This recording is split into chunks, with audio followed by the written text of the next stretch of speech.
नमस्कार. मी प्राध्यापक PM वाघ, CCA राज्याध्यक्ष तथा संचालक न्यूज सहयोग अकॅडमी. आज आपल्यासमोर मी एका नवीन विषयावर मत मांडणार आहे, आपल्याशी संवाद साधणार आहे. खरं तर अनेक ज्वलंत प्रश्न असतात, परंतु काही प्रश्न असे असतात की त्याच्यावर राजकीय, सामाजिक, आर्थिक आणि शैक्षणिक लोकांनी आपल्या विविध अंगांनी अभ्यास करायचा असतो आणि आपल्या ज्ञानाची मदत करायची असते. आपण बघताय, मागील अनेक वर्षांपासून मराठा आरक्षणाचा प्रश्न महाराष्ट्रामध्ये घुंगावतोय. या आरक्षणासाठी महाराष्ट्रामध्ये 52 ते 53 मोठमोठे मोर्चे निघाले. ज्या मोर्चाची दखल जगातील विविध विचारवंतांनी घेतली, जगाने दखल घेतली. कोणत्याही प्रकारचं हिंसक वळण त्या मोर्चाला नव्हतं. सुसूत्रता होती. कोणताही नेता या मोर्चाचं नेतृत्व करत नव्हता. सर्वसामान्य व्यक्ती त्या मोर्चामध्ये सामील झाला होता. तो समाजासाठी सामील झाला होता. तो कोणत्या पक्षासाठी सामील झाला नव्हता. अशाही पद्धतीने एवढा मोठा प्रत्येक जिल्ह्यातून मोर्चा निघूनही शासनाने मराठा आरक्षणाची दखल घेतली नाही, नव्हे तर आरक्षण टिकवून देता आलं नाही. याला जबाबदार कोण आहे? याला जबाबदार स्वतः मराठा समाज आहे. मराठा समाजाने निवडून दिलेले जे प्रतिनिधी आहेत, आज 50, 60, 70% मराठा आमदार आहेत. या लोकांनी कधी मराठा समाजाची भूमिका मांडली का? यांनी कधी मराठा आरक्षणाचा प्रश्न मांडला का? यांनी फक्त स्वतःचा स्वार्थ पाहिला, स्वतःची घरं भरवली आणि स्वतःला मोठं करून घेतलं. आज अनेक समाजामध्ये ही चर्चा निर्माण केली जाते की मराठा समाजाचं अनेक वेळा सरकार झालं, मराठा समाजाचा अनेक वेळा मुख्यमंत्री झाला, मराठा समाज अनेक राजकीय पुढाऱ्यांमध्ये मराठा समाज आहे. मग मराठा समाजाला आरक्षण कशासाठी? किती टक्के लोक आहेत ही राजकारणामध्ये? 10%, 20%. 20% समाज म्हणजे मराठा समाज मुळातच नाही. 80% समाज उरलेला हा शेतकरी बांधव आहे. आणि आम्ही आरक्षण मागतोय ते शेतकरी बांधवांसाठी, त्या मोठ्यांसाठी नाही. ज्यांना आरक्षणाची गरज नाही त्यांनी आरक्षण घेऊ नये. परंतु जो शेतकरी समाज आहे हा पिढ्यानपिढ्या निसर्गावर अवलंबून आहे. आजही अनेक कुटुंबांमध्ये परिस्थिती अशी आहे, कोरडवाहू जमीन आहे, त्यांचा मूळ व्यवसाय शेती पूर्वीपासून आहे आणि शेतातून निघणारं उत्पन्न हे निसर्गावर अवलंबून आहे. आपण अनेक वेळा पाहतोय. याही वर्षी आपण पाहिलं निसर्गाचा कसा कोप झाला. म्हणजे या वर्षी दुष्काळाचं वातावरण आहे. जर पीक पिकलं नाही, त्यामधून उत्पन्न निघलं नाही, तर घरामध्ये किती अडचणी निर्माण होतात हे शेतकऱ्यालाच फक्त माहीत आहे. एखादा मुलगा शिक्षण घेत असेल, त्याची शैक्षणिक फीस कशी भरायची? घरामध्ये 2-3 मुली असतील, त्यांचं शिक्षण आणि त्यांचं लग्न, हा जो ज्वलंत प्रश्न आहे हा कसा सोडवायचा कसा? हा निर्माण झालेला प्रश्न सोडवणार कसा?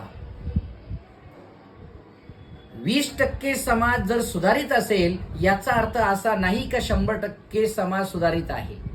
मला माहिती आहे की मराठा समाज हा पूर्वीपासून थोडा पुढारलेला होता. समाज जेव्हा चांगल्या प्रकारे, चांगल्या दर्जाचा किंवा चांगल्या प्रकारे उत्पन्नाचा सोर्स समाजाकडे होता, तेव्हा इतर समाजांना त्यांनी मोठ्या भावाप्रमाणे सांभाळलं. सर्वांना बरोबर घेऊन चालले.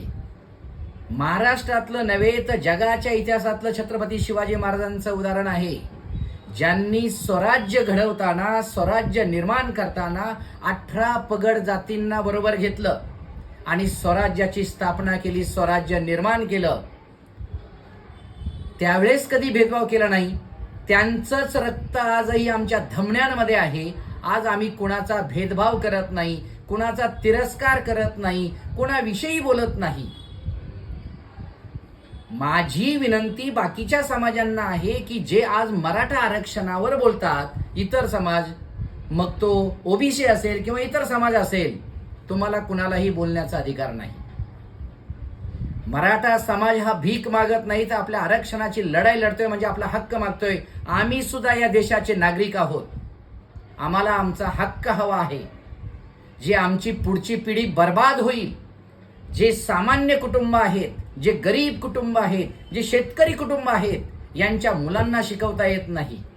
80-80, 90-90% मार्क्स मिळूनही कुठे नंबर लागत नाही, फक्त परिस्थितीमुळे कमजोर पडतात.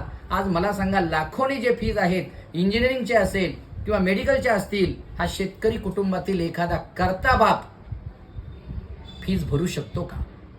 मग बाकीच्या समाजांनी विरोध करण्याचा प्रश्न कुठे निर्माण होतो? जेव्हा बाकीच्या समाजांना आरक्षण मिळाली, मराठा समाजाचा एकही व्यक्ती कधीच आडवा गेला नाही, विरोध केला नाही. आणि आज मराठा समाज बहुसंख्य या महाराष्ट्रामध्ये आहे.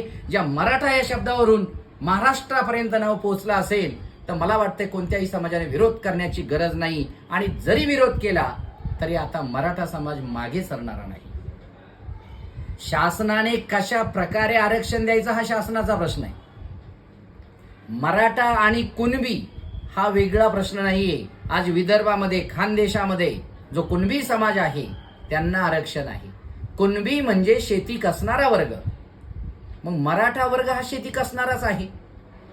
मग त्यांना जर आरक्षण आहे तर सरसकट मराठ्यांना आरक्षण का नको? आरक्षण आम्ही राजकारणात मागत नाही. आरक्षण आम्हाला शिक्षणासाठी हवं आहे.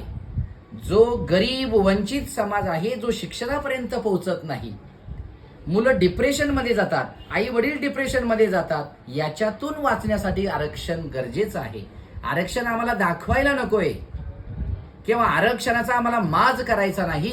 आरक्षण म्हणजे आम्हाला समानता हवी आहे, कारण आम्ही सुद्धा या देशाचे नागरिक आहोत. आणि मग जर आम्ही देशाचे नागरिक आहे तर आम्हाला आरक्षण का नको?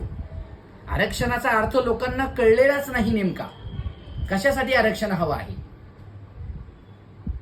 जो मागासलेला समाज आहे त्यांना प्रवाहात आणणे, जसं डॉक्टर बाबासाहेब आंबेडकरांनी सांगितलं की मागासलेल्या लोकांना प्रवाहात आणणे हे आरक्षणाचं उद्दिष्ट आहे. मग आता जो कोणताही समाज, मी असं म्हणत नाही का केवळ मराठा समाजालाच आरक्षण मिळावं. या भारत देशामध्ये जो जो समाज मागासलेला असेल, या मागासलेल्या प्रत्येक समाजाला ज्याला गरज आहे त्यांना आरक्षण द्यावं.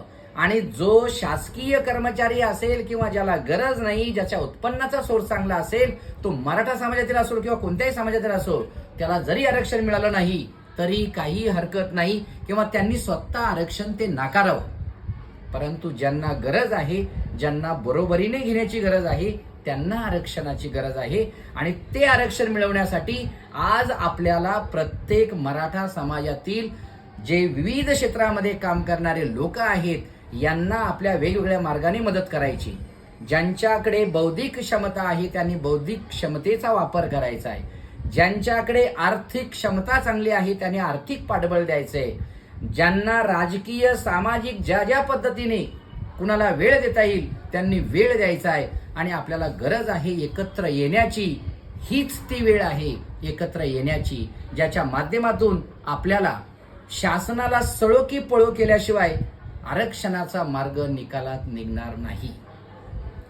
राज्य शासनाच्या जरी हातात नसेल तर ज्यावेळेस तुम्ही राज्य शासनाला सळो की पळो कराल त्यावेळेस ते केंद्र शासनापर्यंत ते पोहोचतील. केंद्र शासनापर्यंत ही बाब निदर्शनास आणतील, विशेष अधिवेशन बोलवतील आणि जो काही निकाल काढायचा, निकाल एक प्रश्न काढायचा तो काढतील. पण याच्यासाठी आता एकवटण्याची गरज आहे.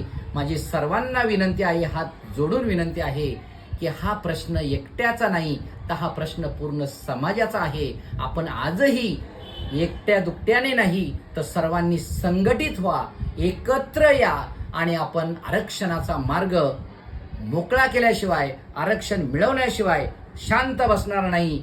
ऊट मराठ्या, जागा हो, आरक्षणाचा धागा हो, आरक्षणाचा धागा हो. जय हिंद.